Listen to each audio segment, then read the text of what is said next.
Hello and welcome to another session on handling complex state. So up till now, we've seen how to handle the change in state, or when we've assigned some stateful constant, we saw how to deal with it when there was a change or there was an event that was single in number. All right, we had a particular stateful constant or a stateful variable. We used it in order to achieve certain things based on a particular event. But what if this initiation of these events or the changing of this particular state gets complex? How can we deal with that at that particular scenario? So in order to answer these questions, we have to first jump into our sandbox. In here, I have a very basic form with me in which I have one input field with the placeholder text as first name, the second one as last name, and then we have a submit button. So I think up till now we all have been very familiar with this particular interface, and inside this folder structure we can see that I have one index.js file. Under components I have an app.jsx, and similarly the styles.css and all, which is pre-filled with some styling that you can see in here. So what the intention of ours in order to achieve in this particular session of ours, and further how to improve that, is something like this. So in here, if I'm typing my first name, and in here if I'm typing my last name, so you can see that initially as I typed this, it came in front of the header as the first text, and then when I again type the second one, so the first name of mine remained at its position and this last name came after it. So it is sort of retaining whatever was written inside the first field, and then you will be able to see that if then I keep appending something in front of them, they just appear as two separate texts. First, this will be the first name and this will be the last name. So let's try to integrate this, or let's try to achieve this in this sandbox of ours using whatever knowledge we have gained up till now. Step one is we'll fork this sandbox. Let me change its name to completed, and then in here let's expand our working area. So the one thing that we can see here is we have input name this and this. So the first thing that we have to do is in the demonstration that we just saw, we saw that both the first and the last name were stateful and they were independently working.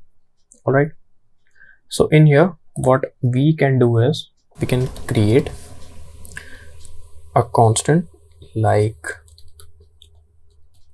f name and a second one that we'll call l name, and then we can, the second one will be a function to set f name, and then we'll use our useState method here, and then we'll initialize this f name by these empty quotations so that this particular constant of ours is an empty string initially. So let me quickly type the remaining one. So I'm not doing anything new up till now here.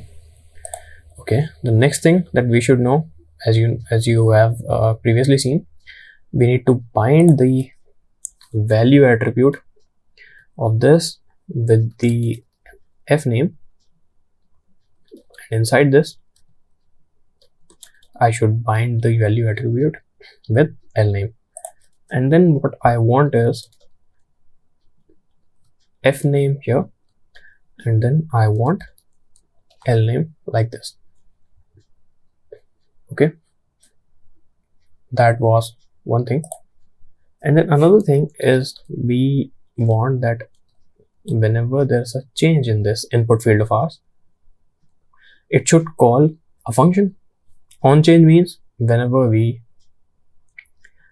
let me expand it a bit, whenever we try to write something inside the input field of the first name, this onChange method will fire up and then it will call a particular function. Let's call our function set, not set fname, handle fname. So let's create a function with the same name. My function is called handle fname, and this handle fname will be receiving an event,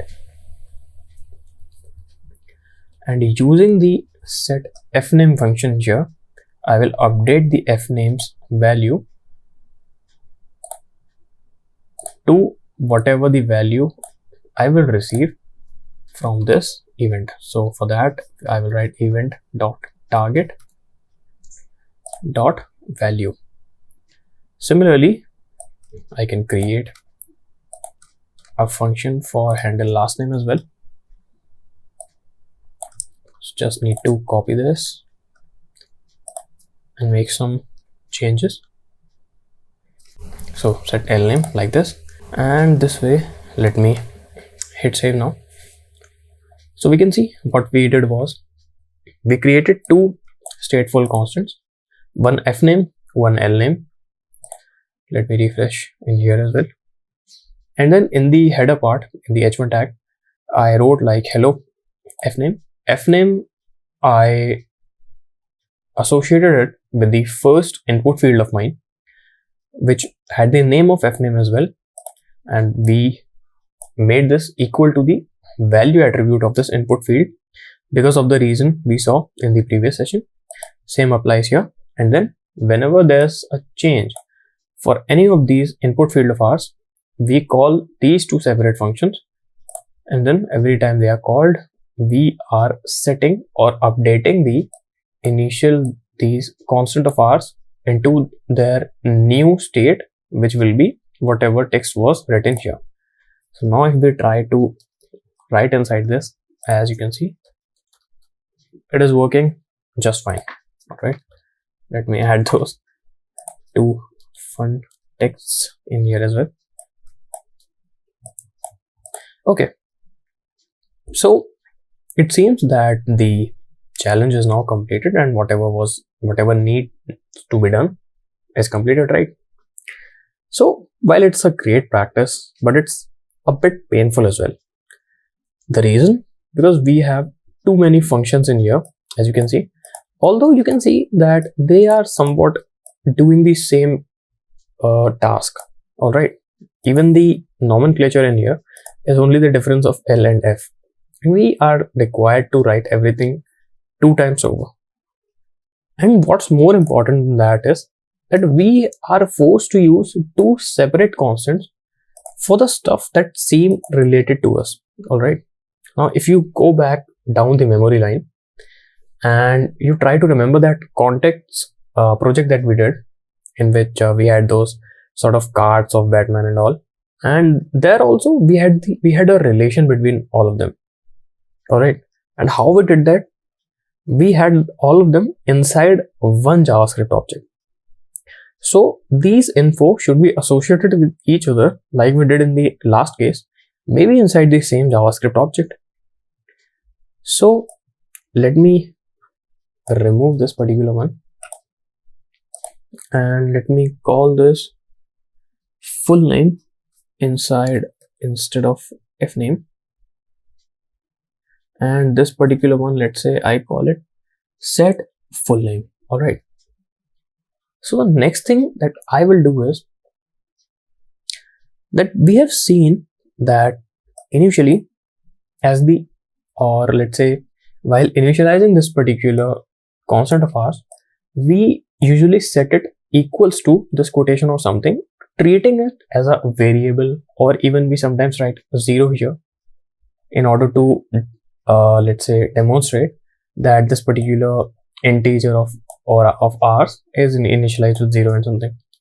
But in this particular case, what we will be doing is we will be initializing this full name as an object, right? So in order to depict this as an object, I have applied these 2 curly braces here, and then moving further, what we can do is instead of having these two separate variables or separate constants, we can mention them as two separate attributes of the same object. Alright, so now instead of having two separate constants, fname and lname, we have one object called full name, and inside this object we have two attributes of it, one called fname and one called lname, which we have initialized with let's say empty. Alright, so let's try to make the relevant changes now. If we head over here, now instead of fname, this should be referred to as full name dot fname, and similarly this should be referred to as full name dot lname. Alright, same goes with this particular one. Let's update it, and the same goes for this one.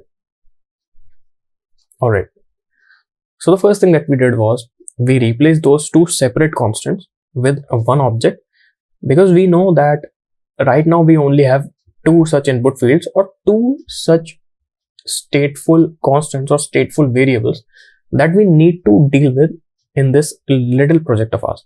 But what if their number increases? So it's better to have these similar sort of data types or this similar sort of entries under one umbrella, and the umbrella of ours is called full name, which is an object and has these two different attributes. Alright, now instead of handle fname and handle lname, let's call our function handle full name, and then we call these two. Let me remove it right now. Alright, now we have one problem, right? And the problem is that both of these inputs of ours, both of these input fields of ours, they are targeting the same function. And what we as of now think is that we will need to update them based on which particular input triggered this function hand full name of ours. Alright, let's say if the input field 1 triggered it, in this particular case, then we will have to update the fname or the first input field, and if the second one is the one that triggered this particular function, then we will need to update the lname part of this full name object of ours. So the question now comes is, how can we check which input triggered this function? So in order to answer that, we say that we have a name property with us. Alright, as you can see in here. So in order to again see this, we can create two constants. Let's call one new value, and I'm going to make it equal to event.target.value, and I'm creating another variable called input name, and which I am setting equal to event.target. And as we saw initially in the previous session, that this target is nothing but the particular input which called this particular function. And since in both of our inputs we have a name attribute that separately defines or uniquely defines fname or lname, then we can store it inside one constant as well. And always remember, whenever in doubt, we can always check what we are talking about by console logging them. So now if we try to log both of them like this, and if I head over to console, so you can see I'm typing inside this, and then it is showing which particular character I pressed along with the particular input in which I got this. So you can see if I'm typing in here, it is giving this, and if I'm typing in here, it is giving like this. But you will be wondering that even though I'm typing, we are not able to see any text in here. And that is the reason, because the separate state that this value attribute of our input field was initially having, we binded it to these two attributes of our object. Alright, So now they are being controlled by React. So let's do for some time. Let's comment these two out. All right. And now if I try to write inside this, you'll be able to see that not only we are able to write a particular string in here, I'm able to see it in here as well, because now the value attribute of this input field is not a controlled component. Right now it is an uncontrolled component. Okay, so this is something of a little homework for you. Try to Google it out. What is the difference between an uncontrolled component and a controlled component? Okay, so now we understand we have the basic differentiator of which input field we have in front of us, which input field triggered this, we have it in front of us, and then let's try to address the problem.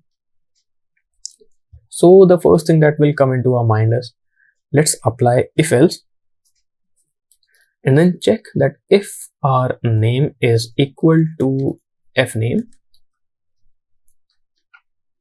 then calling set full name, we can update since the first, okay, sorry, it's not name, it's input name, this one.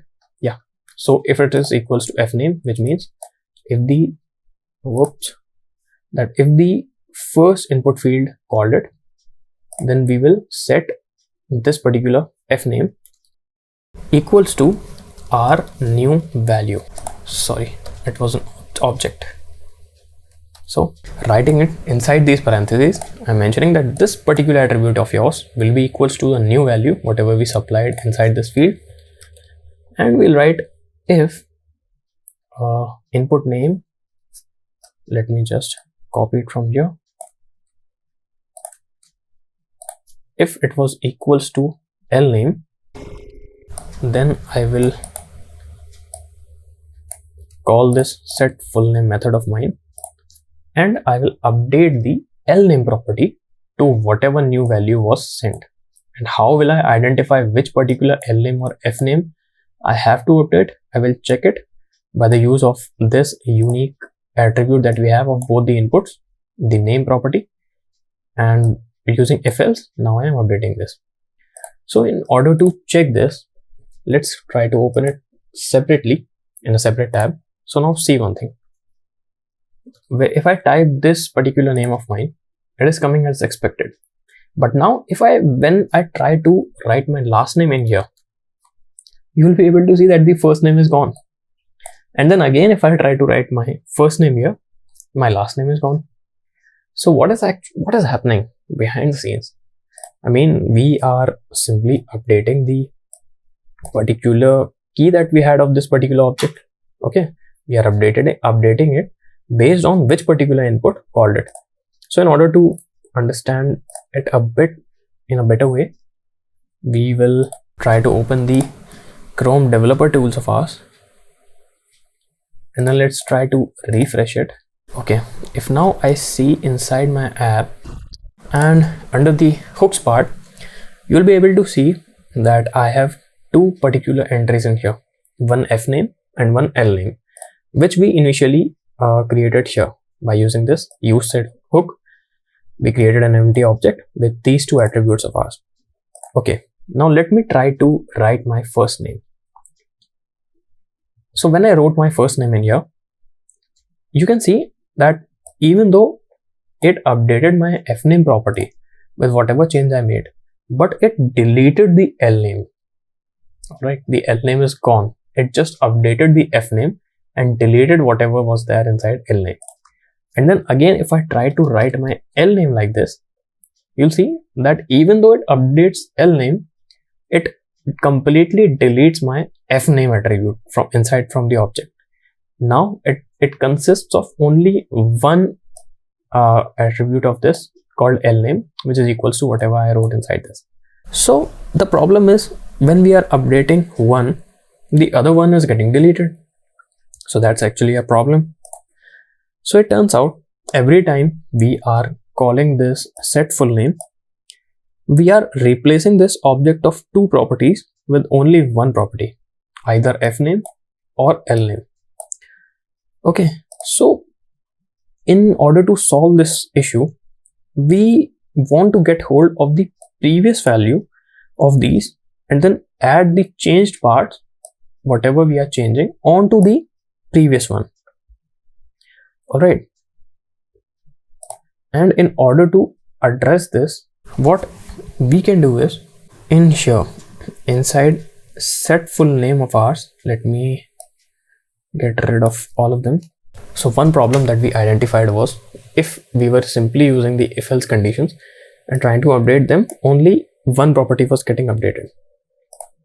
So now what we will do is, we'll explore another functionality of this set full name method of ours, and we will pass in a function inside this set full name. All right. And as the parameter of this function, I'm writing this as a fat arrow function. We will say that let's have the previous value inside this. All right. Inside this set full name of ours, and whenever this set full name is called, all right, the previous value gets accessed by React. All right. Now, what do I mean by this previous value? Let's see by logging it to the console, because that's what we do when we don't know what to do next. So now if I try to, okay, so now if I try to show you inside console, you can see that as my previous value, we are getting an object that consists of fname and lname, and which is basically showing us the previous value of this full name object of ours. All right. So what that means is, it means that React remembers whatever previous value we had for this particular stateful object of ours. All right. Now, having said that, now remembering that we have access to the previous value, now if we try to apply the if else condition in here, which says that if the input name of mine is equals to fname, I want to return the updating the object. Since the input was sent by fname, that means the first field, now that means that the new value should now be stored inside fname, and initially we were not addressing lname in here. All right. So as a result, it was getting completely deleted by React. Now what we'll do is, we'll get hold of this previous value, and since we saw that this previous value was nothing but an object, and we'll tap into the lname property of this previous value object. All right.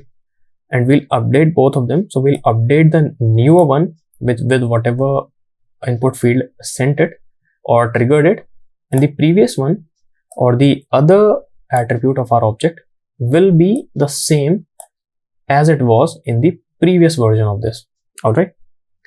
And similarly, applying the same logic for lname as well. Now this time, new value will be given to lname, and the previous value dot fname will be given to our fname. So now if I save it and I head over here, and then let me refresh this as well. Again, we'll head over to our Chrome developer tools. Inside apps, we can see we have the hooks of ours. We have fname and lname, both of them here. And then if I try to write my name, you can see that fname is updated, but lname is still there. And what is lname doing? Lname is retaining the value. All right, you'll understand if I write lname as well. Okay, I misspelled my own name. Yeah. And now, after writing my fname, when I further wrote my lname, you saw that the fname now retains its initial value, And how is it able to do that? We identified that now I'm updating my L name. So F name should be equals to, go to the previous value. Previous value is actually an object of the previous version, whatever was there. And inside that object, it taps into the F name property and then retains the F name and updates the L name. And that was something, or that was precisely what we were looking for. If I'm writing or if I'm updating this particular section like this, but what I want is, while updating this particular first field of mine, I want the second field or whatever text was written inside the second field to stay as it is. And then if I'm updating the second field, I want the first field to stay as it is. Okay. Now, why am I repeating it again and again? Because this particular issue, many developers or the developers who are at the initial stages, they really get fed up by why this is happening, why things are getting why they are not getting visible. I'm not getting the word, why they are disappearing so abruptly. So now you know the reason. Always remember, there are two things that will help you debug a lot of your code while working with React. First one is console logging. If you don't know what particular stuff you are dealing with, simply log it inside your console and see. And the second one is this Chrome Developer Tools. It helps you actually see what is going on inside your code. Okay. So lastly, you should uncomment these lines so that these value attribute of ours and these input field, they turn back into controlled components. So this was basically the solution that we had. But as you saw, that since we are learning, we wrote our code in the most expanded version. So do you see any point here or anything that can be reduced? All right. So the thing that I can see is, we are using two separate constants, even though we are referring to the same particular data structure of ours. So instead of using them, what I can do is, I can make use of array or object destructuring as we learned it. All right. So as we know that this event.target was actually an object consisting of all the attributes of the particular HTML element. In this particular case, the input field, which is triggering our function.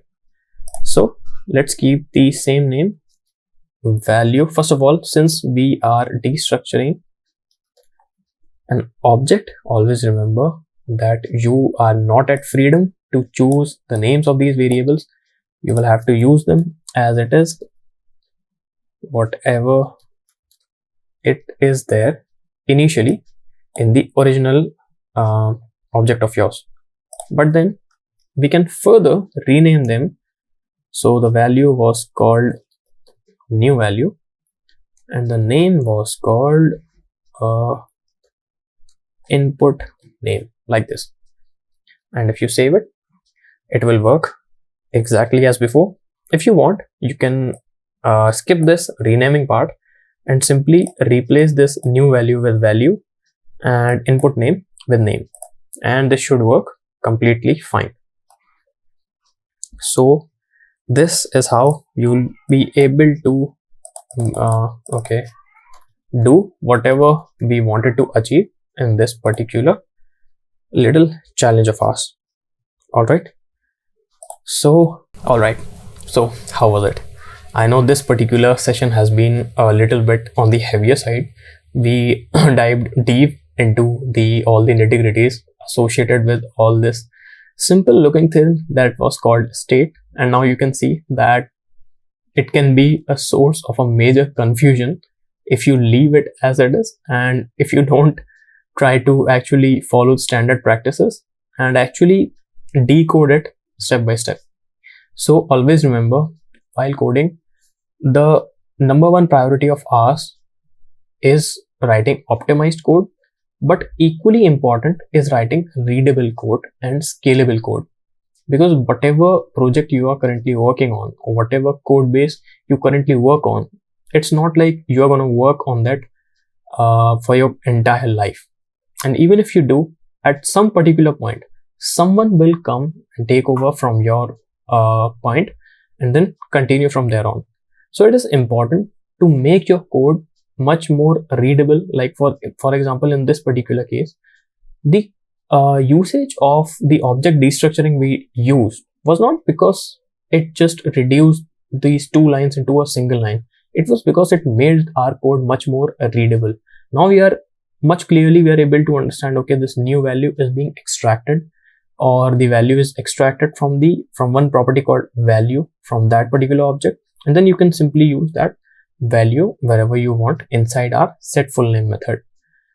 So always remember to use these standard practices whenever coding in your journey. So I hope you were able to understand all the concepts taught. Remember, since this was a little bit in-depth session of ours, if you don't understand anything, go back to the fundamentals, have a clean slate, remove all the code and try to do it from scratch. If you don't understand it, reiterate this video, see it in one go, and then try to implement it afterwards. Rather than, I do not prefer you doing it alongside me. You can do it if you want to, but I will suggest you to do it from your own brain in order to not only understand the concepts but to build muscle memory along with it. So that will be all from my side for this particular session. I'll see you in the next one.